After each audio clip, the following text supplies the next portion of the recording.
ቢስሚላህ አሰላሙ አሌይኩም ወራህመቱላሂ ወበረካቱ። ውድና የተከበራችሁ የልጄ ተከታታዮች እንደምን አላችሁልኝ? እንዲሁም ሌሎች ወገኖቼ ሰላም ሰላም ብያለሁኝ። እንግዲህ ቤተሰቦቼ እያበረታታችሁኝ ጠንክሬ እንደሰራ የእናንተ ብርታት ያስፈልገኛልና አበረታቱኝ እላችኋለሁ። አዲስ የሆናችሁ ደግሞ ስትቀላቀሉ ላይክ እና ሰብስክራይብ እያደረጋችሁ አይከፈልበትም፣ ለእኔ ግን ይጠቅመኛል። እናንተ ግን ምንም አይነት ነገር ከእናንተ የሚቀንስ ነገር የለም። በጣታችሁ ነካ ብቻ ነው የምታደርጉትና እስቲ የመዳም ሼፎችን እናበረታታ፣ ስደት ያለንን እናበረታታ እላለሁኝ። እርስ በራሳችን ስናበረታታ ነው የሚያምርብን። አሁን እንግዲህ ይዤ የመጣሁት የቱስት ሳንዱሽ ነው። የቱስት ሳንዱሽ ያው በተለያየ ነገር ሳንዱሽ ይሰራል። ብዙ አይነት ሳንዱሾችም አሉ። ዛሬ ግን እኔ ይዤ የቀረብኩላችሁ ቀለል ያለ የሳንዱሽ አሰራር ነው። ሳንዱሹ ለመስራት የሚያስፈልጉን ግብአቶች አሉ። እነሱንም ቅድም ሙሉውንም አዘጋጅቼ አንድ ላይ አሳይቻችኋለሁ። አሁንም አሳያችኋለሁኝ። እንግዲህ ሽንኩርቴን ጥጄ ትንሽ በሰል ሲልልኝ ሽንኩርቱንም ሁሉንም አይነት ግብአት በአንድ አይነት አከታተፍ ነው የከተፍኩት። ሽንኩርቴ ትንሽ በሰል ብሎልኝ በደንብ እንዲበስል አልተውኩትም። ትንሽ በሰል ሲልልኝ ጥቅልል ጎመን ወይንም ኩሩምባ ከትፌ ጨምሬበታለሁ። እሱንም ትንሽ አብሬ እንዳበስልኩት በጣም ሳይበስል 3 አይነት ቃሪያ ወይንም ፍልፍል ሮሚ ነው። በሶስቱም ከረር እንደዛው አንድ አይነት ቅርጽ ነው በአንድ አይነት ዲዛይን ነው የከተፍኩት። እሱን ከትፌ እሱንም ትንሽ በሰል እንዳረኩት ደግሞ ቀቅዬ ከትፌ ያዘጋጀው ዶሮ ጨምርኩ። እንደዚህ መሀሉን ከፍቼ ማሳያችሁ ምንም አይነት ዘይት እንደሌለው ላሳያችሁ ፈልጌ ነው። ለምን ቱስቱን በማሳያችሁ ሁኔታ እንጠብሰዋለን እና ስንጠብሰው ያው ትንሽም ቢሆን ዘይት መኖሩ አይቀርም። ስለዚህ ውስጡ ደግሞ የምንጠቀም ግብአት ዘይት መቀነስ አለብን ማለት ነው። እሺ ውዶቼ፣ አልሙሂም እዚህ ጋር የበቆሎ ዱቄት 2 ማንኪያ በባዶ ሳህን ጨምሬያለሁ። 1 ማንኪያ ደግሞ ደቂቃ ወይንም ደግሞ የፉርኖ ዱቄት ተጠቅሜያለሁ። ከዛ ትንሽዬ ጨው እና ትንሽዬ ቆንዶ በርበሬ በተና አርጌ አንድ ላይ በውሃ ቀላቀልኩት ማለት ነው፣ ወይንም በጠበጥኩት። ከዛ በኋላ እንግዲህ ዘና እያላችሁ ፈታ እያላችሁ በዛው እና ከዛ በኋላ አንድ ሙሉ እሽግ ቱስት ጫፍ ጫፉን ቆራረጥኩት ማለት ነው። ሙሉውን እሽግ ጫፍ ጫፉን ቆራርጬ ካዘጋጀሁኝ በኋላ እዚህ ጋር መጀመሪያ ሰርቼ ያዘጋጀሁትን ግብአት በቱስቱ ላይ እጨምራለሁ። ላዩ ላይ ደግሞ ጁብና እጠቀማለሁ ማለት ነው። ጁብና ከተጠቀምኩኝ በኋላ እዚህ ጋር አደባለቅኩት ግብአቱን የቀደሙን እንትኑን ማለት ነው፣ የበቆሎ ዱቄቱን እና የፎርኖ ዱቄቱን አንድ ላይ ያዘጋጀሁትን አመጣና በአራቱም ማዕዘን በምታዩ መልክ በአራቱም ማዕዘን አስነካዋለሁ። በደንብ አስነካዋለሁ። በአራቱም ማዕዘን መሀሉን አይደለም ማስነካው፣ 4 ማዕዘኑን ነው። ከዛ በኋላ በእጄ 4ቱን ማዕዘን በደንብ አድርጌ እዘጋዋለሁ። ለምን በዘይት ስለሆነ ምን ጠብሰው እንትን ማለት የለበትም ወደ ውስጥ ማለትም ክፍተት መኖር የለበትም። በደንብ ዝግት ማድረግ ስላለብን ዘይቱ ላይ እንዳይከፈት፣ ክፍተት ካለው ያው ዘይት ለውና ስንጠብስ ሊወጣ ይችላል እና ያ ነገር እንዳይከሰት በደንብ አድርጌ አጠብኩት ማለት ነው። ይቅርታ ሰው ሲመጣ ሰው ያለው ብዬ ተሳሳትኩኝና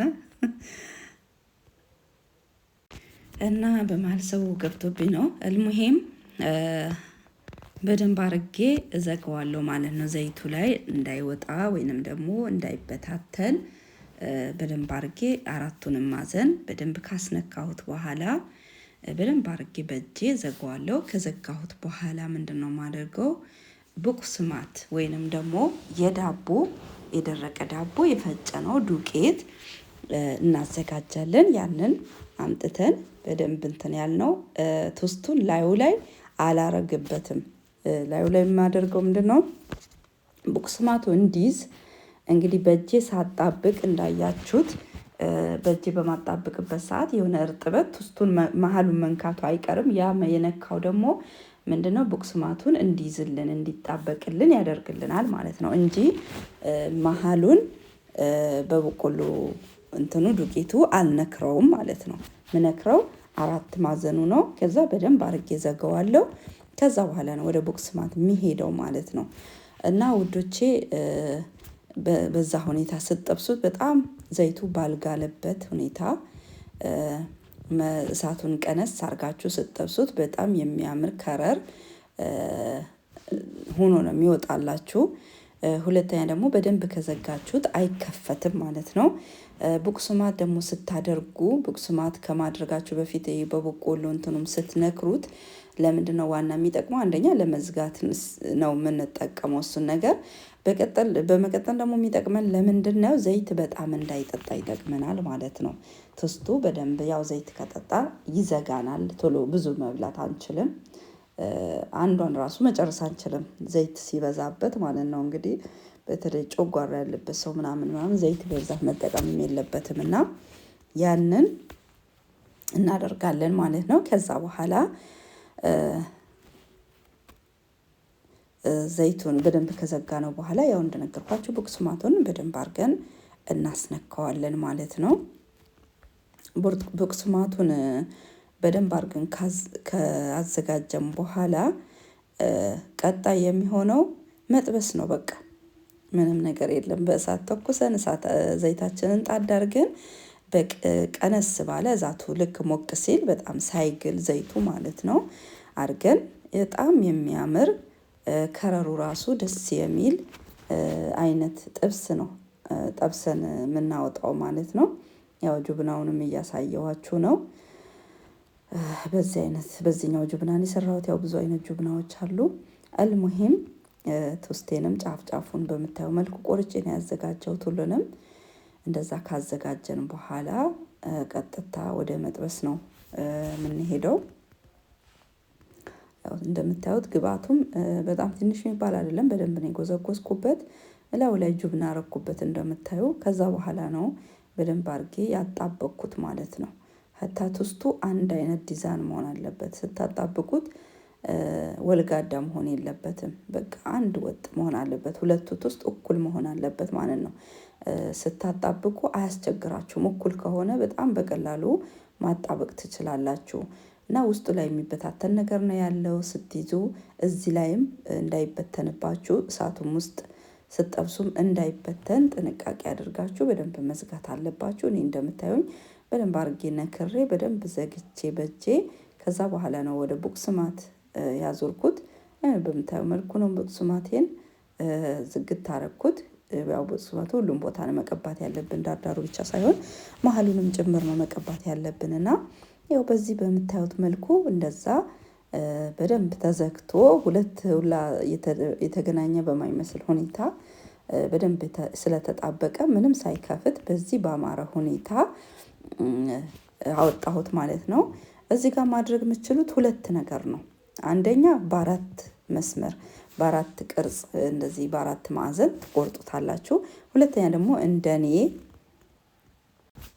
በአራት ማዕዘን ትቆርጡታላችሁ ወይንም ደግሞ በሁለት ማዕዘን ትቆርጡታላችሁ። ያው ስትቆርጡት በሁለት ማዕዘን እንደዚህ በእንትኑ ስትቆርጡት ያማረ አቀራረብ ነው የሚቀርበው። እኔ አሁን በሁለቱም አይነት አቆራረብ ተጠቅሜያለሁ፣ ግን ይሄንን በሁለት አሁን ያሳየኋችሁን በሁለት እንትኑ ነው የቆረጥኩት እና በጣም ያምራል ስታቀርቡት። ሰው ፊት ራሱ ስታቀርቡት በጣም ነው የሚያምረው። እንደዚህ እንግዳ ኑሮ ራሱ ብታቀርቡት በቃ ደስ የሚልና የሚያምር ነገር ነው። የሆነ ነገር ሰርታችሁ ደስ በሚል ነው ሁኔታ አቅርባችሁ ያ ነገር ደግሞ ተበልቶ ደግሞ ሲያልቅ እንዴት ደስ ይላችኋል። እና ምግብ የምትሰሩ ልጆች ታውቃላችሁ። እና ሲያዩት ያላማረ ሲበሉት ያቀራል ይላል የሀገሬ ሰውና በሚያምር ሁኔታ ይኸው ግብአቶቹም እዚህ ጋር ከከታተፍኩ በኋላ አዘጋጀኋቸው።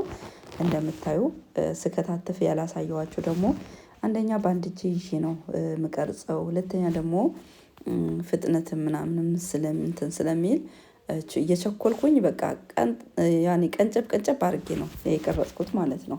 ሁሉንም እንዴት ቱስቱን ስቆርጥ ምናምን ዶሮውን ስቀቅል ስከትፍ ምናምን ባሳያችሁ 30 ደቂቃ አይበቃም ሀቅ ለመናገር ማለት ነው። አለሙሂም በዚህ ሁኔታ እንደዛ አዘጋጅቼ ጨረስኩኝ ማለት ነው። እናንተም ሞክሩት ስትሞክሩት ነው እንግዲህ ጣዕሙን የምታውቁት እላችኋለሁ። አህባቢ በርቱልኝ፣ እኔንም አበረታቱኝ። አመሰግናለሁ።